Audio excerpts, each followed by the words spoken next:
to Jameson Files. I'm Carrie Weber, and I'm your host for the Jameson Files podcast. I'm joined today by Jameson's Chief Marketing Officer, Nate Porter. So, Nate, thanks for joining me today.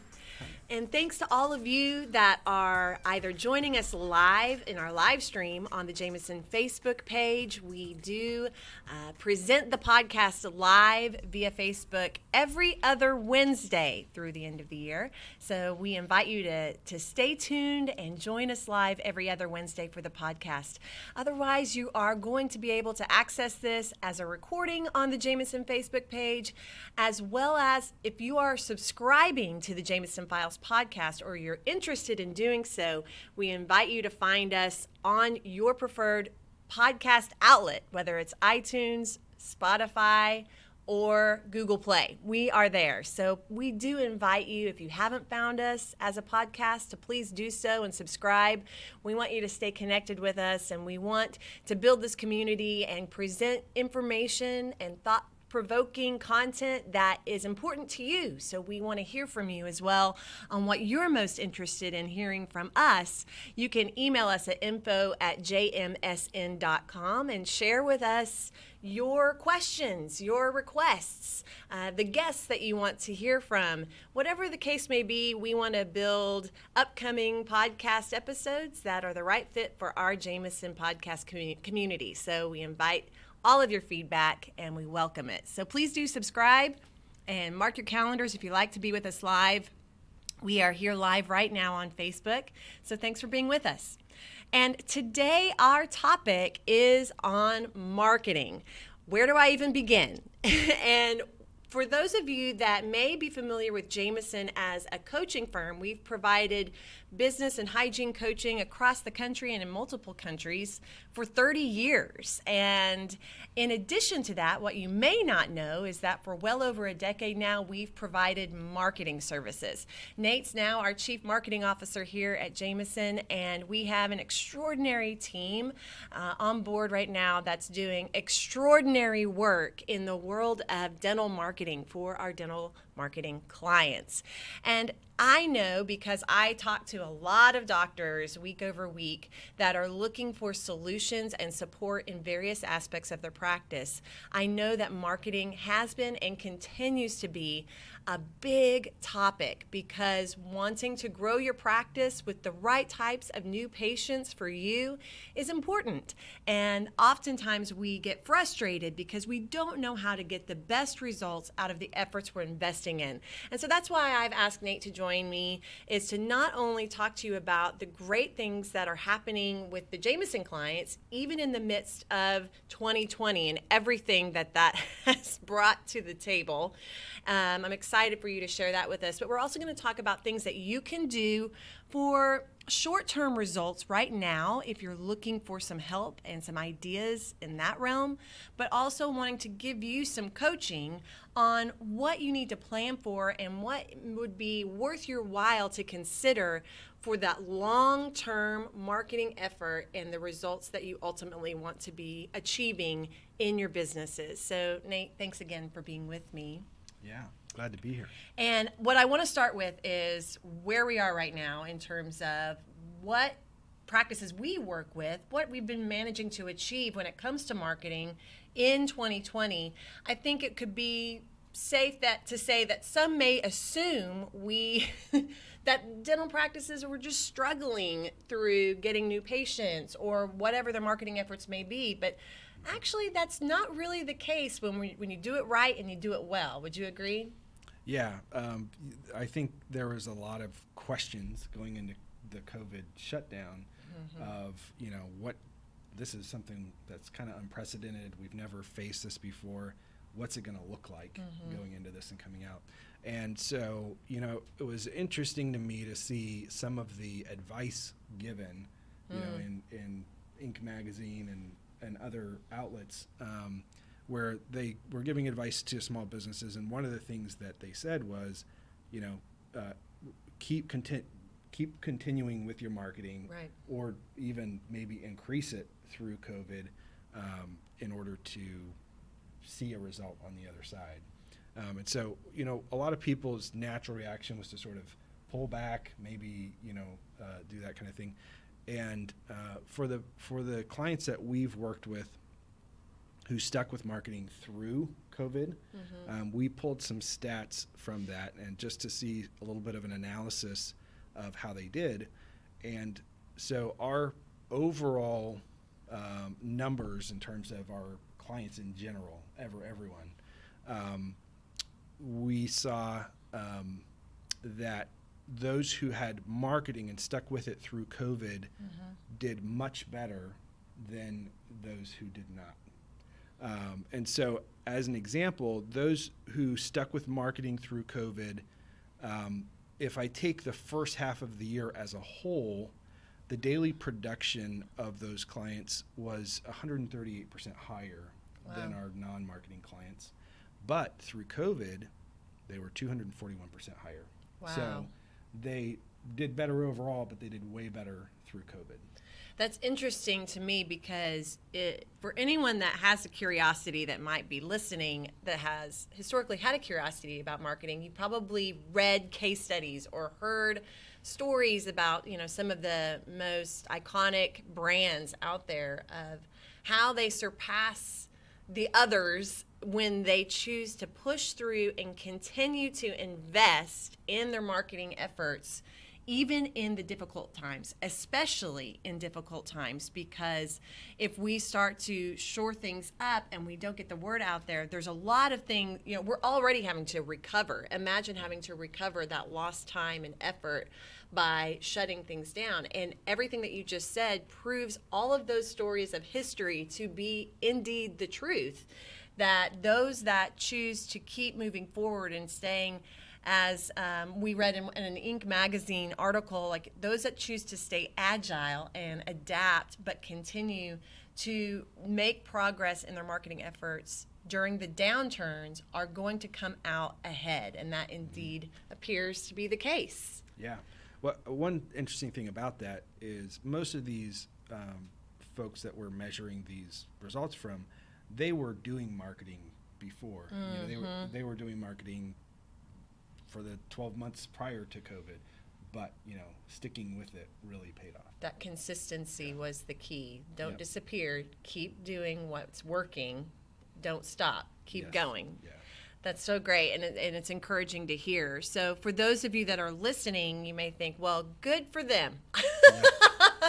But what about me? And what do we do right now if you really realize that there's an opportunity for you to adapt and adjust your approach to marketing, or you need a different kind of impact in your efforts? There's always that reactive time for those that maybe haven't had a good, consistently successful marketing plan in place.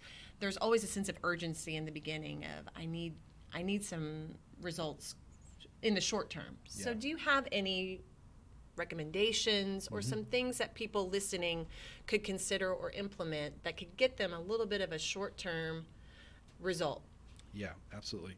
So the thing to consider, and we more often than not, we have people coming to us for marketing when they really, really need it. Right. So they need it now and they need it quickly. And unfortunately, short-term results, if you want to get results short-term, most methods of doing that are very expensive. So they tend to be a lot more expensive to do that than to do a long-term strategy. Okay. But there are things that you can do that you don't need to work with a marketing company to achieve this. And that really comes from maximizing your engagement with your current patient family. So the most successful way to get new patients short term is to ask for referrals. So consistently, human to human, asking for referrals, not signs, not emails. Make that part of your verbal skills as you kind of go through your normal routine. And then the other would be ways to reactivate or sort of maximize your existing patient family. You can do that through educational campaigns. So maybe through your patient communication platform, sending out an educational update through text message or email. just educating them on maybe services that you offer that they don't know about or they may not have heard of, or time-based campaigns where it's like, we're coming to the end of the calendar year, use your insurance benefits before the end of the year, or, come in for a fall checkup, those kind of things. And you can do promotions with that. So leveraging your existing patient base and sort of, reaching out to them is going to be your, best way of kind of getting short-term results without it being super expensive. Right. So it's really, if you're needing those new patients to start coming to you more quickly, right now, internal marketing is always a key player for you in growing your practice. But in the short term, especially, taking a look at your internal efforts. Are you doing any of those things that Nate recommended consistently? Are you doing them well? How can we do those better? And how can we work as a team to plan those types of communications through your patient communication tools? But most importantly, and I couldn't agree with you more, Nate, about asking for referrals. A lot of you out there listening probably say, yeah, we do that. Well, okay, we've been in a lot of practices, and a lot of practices say, yeah, we do it all the time, and you do it sometimes. Let's just get real with ourselves and take a look at how consistently and how well we're doing that, and making that a part of the patient appointment. It's just as much of a part of it as anything else. And practicing those verbal skills, as you had said, is key. And the more you practice, the more comfortable you get in asking, and the more likely it will become a good, healthy habit for your practice and overall practice growth and new patient growth. So I think that's great. Great suggestions. Yeah. Another one, which may seem silly and obvious, but is answer the phone. So, how many novel idea. How many, there have been studies that have come out that say like less than 50% of phone calls get answered in dental practices. So if a new patient's calling and they don't necessarily have a commitment to you or your brand, that first encounter is going to be so important, and they're going to just as quickly hit the back arrow and call the next person on the list if you don't answer the phone. So, if at the very least, kind of review how you're doing in that area and see, do you have a tracking tool in place to be able to see that you have missed calls or how many missed calls you're having. Yes. Yeah, absolutely, because I think there's a lot of lost opportunity in the areas that we just aren't even aware of. Our lack of awareness of what's really happening in the dental day could be hurting us because we're busy. You guys are doing the work that you're meant to be doing, but there are telephones ringing that could be that next opportunity of a lifetime patient. And their patience in that is short. So we want to get those opportunities when we can. And a lot of the tools that are out there make this more readily available for you. Your dashboards are helping in tracking your marketing efforts, but also the patient communication tools are really amping up these areas of how they can help you. I know Weave, for example, provides this where it will show you when throughout the day the telephone is ringing in your practice, so you can see and be more aware, when do we need to make sure we have hands on deck to answer that telephone? When is the traffic of the telephone call high? And using those tools. So if you have a patient communication software or a tool or a telephone software, whatever the case may be, make sure you know what those things bring to the table to help you in those types of respects, because it could be a difference maker in your awareness and how you ready yourself for the day. Mm-hmm. Yeah, absolutely. So in summary, for short term, anything where you face-to-face are interacting with someone or you have a previous connection to them are going to be the best way to sort of maximize that. Yes. Yep. I love that. And so the best thing you can do for yourself for the immediate is dig into your internal marketing efforts, gather up as a team in your next team meeting, and make a plan of action that is really intentional and thought through in terms of how you're going to educate your patients and how you're going to communicate with them and how you're going to ask for those very valuable referrals from within. It's always been the best approach for practice growth. So let's talk a little bit more about the long term. Those of you that maybe have worked in marketing in the past or have invested in marketing in the past to get lackluster results, or you know that you need to begin considering a more intentional approach to your ongoing marketing efforts, but you just don't know what to be planning for, what works, and how to do that well. Can you give us some insights and some recommendations in terms of planning for long-term, ongoing, consistent results? Yeah, absolutely. So, like I was saying before, the most expensive marketing is the marketing that I need a result in the next 30 days.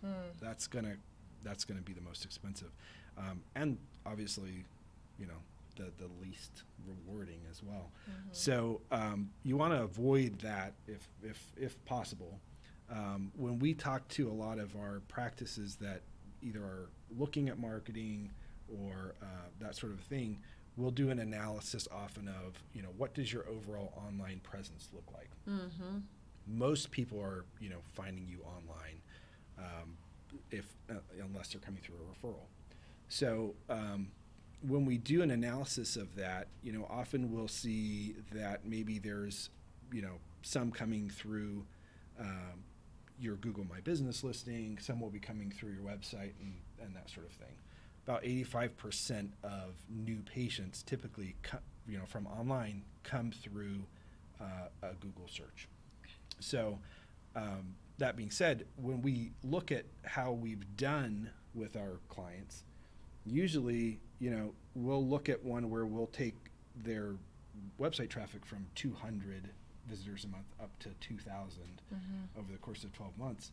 But those first 3 to 4 months, they may only go from 200 visitors a month up to maybe 300 or 400 visitors a month. Not a huge jump in traffic. So it's a slow climb. It's a slow climb, and most of that growth comes in, months 4 through 12. Right. So when you're looking at that, you want to always think long term. That's going to be your most cost-effective option, and then you really want to gear yourself towards organic traffic. Traffic that don't have paid ads for, and that kind of thing. Paid ads are great for short-term campaigns, or they're great for events, maybe that kind of thing. But what happens with ads, if that's your whole strategy, is you'll have this immediate jump, and it's still a much lower sort of percentage conversion than organic, but then it plateaus and even drifts off, even though you're making the same investment in it. So explain a little bit to the listeners what you mean by organic. What are some examples of organic versus that paid result? Sure. So there's really 2 tiers of organic traffic, the way that we look at it. Okay. The first tier of organic traffic is simply somebody does a Google search and you show up there in those mapped results. Maybe they're searching for dentist near me, or family dentist in town, a certain town. And so you show up in the mapped results. It's giving them a little information, like some reviews and things like that, but it's fairly generic overall. So that's where you get a lot of organic traffic that's fairly generic in nature. They're looking for a new dental home, and that's the extent of what they're looking for. Tier 2 traffic is organic traffic that is looking for something specific. Okay. Maybe they're looking for a certain quality of service for a specific procedure. Like maybe they're looking for dental implants and they want to know who does it best, or that kind of thing. And those typically come from those results below the mapped results, below the ads, below the mapped results, where you're answering a question with content that they're asking. And the way that you are effective with that is by being authentic in that. So they need to be able to, when they click on that, feel like they can get to know you and understand why they should choose you for that service. And obviously, those results get placed there based on the value that Google's algorithm identifies of that content to the searcher. And it's also such a more deeper connection in terms of if you're wanting that better fit of a patient for your practice, the people that are seeking something specific that you want to be found for, that's what you're finding there, right? Yep. So it's important to understand that really good marketing involves you, where you get really clear on who you are as a practice, why you do what you do, what it is that you want to be found for the most, right? So Right. really kind of uncovering for your own self, the less generic you are about your own practice, the better for you, and the kind of content that you're talking about creating and putting out there, so that those that are seeking out that type of philosophy in a practice or that type of service or procedure are finding you, and then you're giving them through this kind of marketing that meaty information that's educating that patient on a deeper level and building value for you in that patient's eye before they ever even pick up a phone or click a button to talk to someone about scheduling an appointment, right? Right, absolutely. We and a good example of this, and it's kind of a silly example, but it's a good example. We have a client that recently had someone reach out to him about a mouth guard, and the person lived 3 hours away from this dental practice, and he said, "I'm going to drive there to get a mouth guard from you," because he was so taken by the Wow. description of the process for creating this mouth guard. So, it seems like a simple thing. There's got to be hundreds of dental practices closer. Right. But he was convinced that this was the fit for him. But hey, listen, it's a perfect example of the ongoing sad story of combining what you were talking about in terms of internal marketing and educating our patients on what we do, and also educating your potential patients on what you do.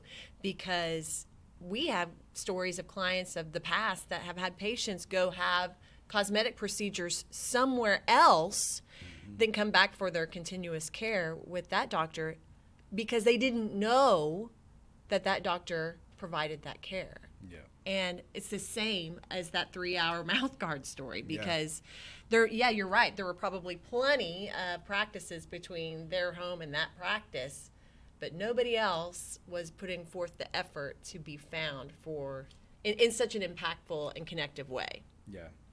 Yeah. And so, in a more serious kind of look at that client that we work with went from an average new patient production when we started working with him of $300 for a new patient. And now he's averaging over $2,000 per new patient because he's getting a different level Right. of patient. But that didn't happen overnight. Right. That took 6, 8, 10 months Right. before we started ranking for some of that and start getting that traffic.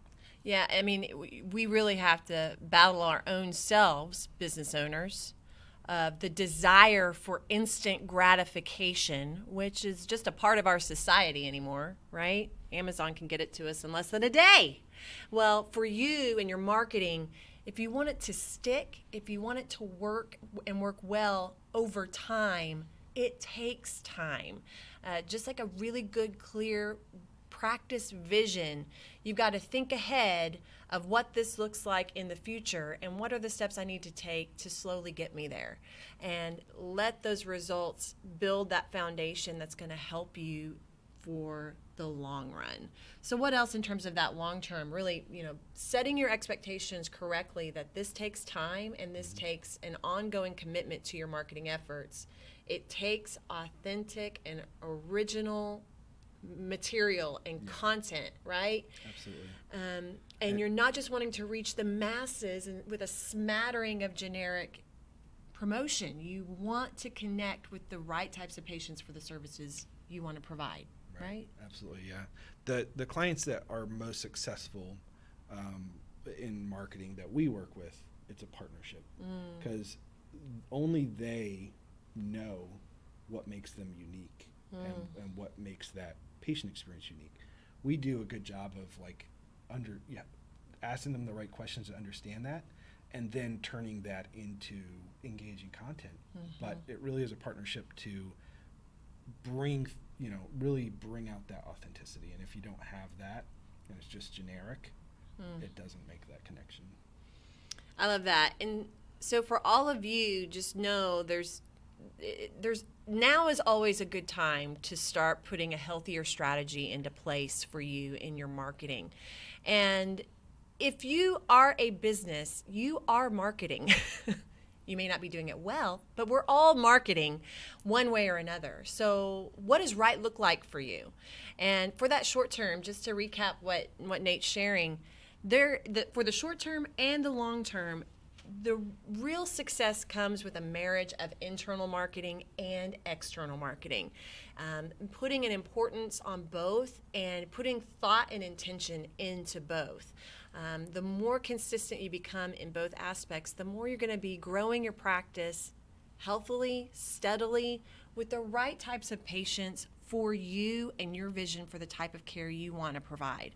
That takes a partnership, just as Nate said, with a great marketing firm, with a great team, and with you to do the work and do it well and really bring out the authentic version of you. People want to know who you are, and you have to play a role in that.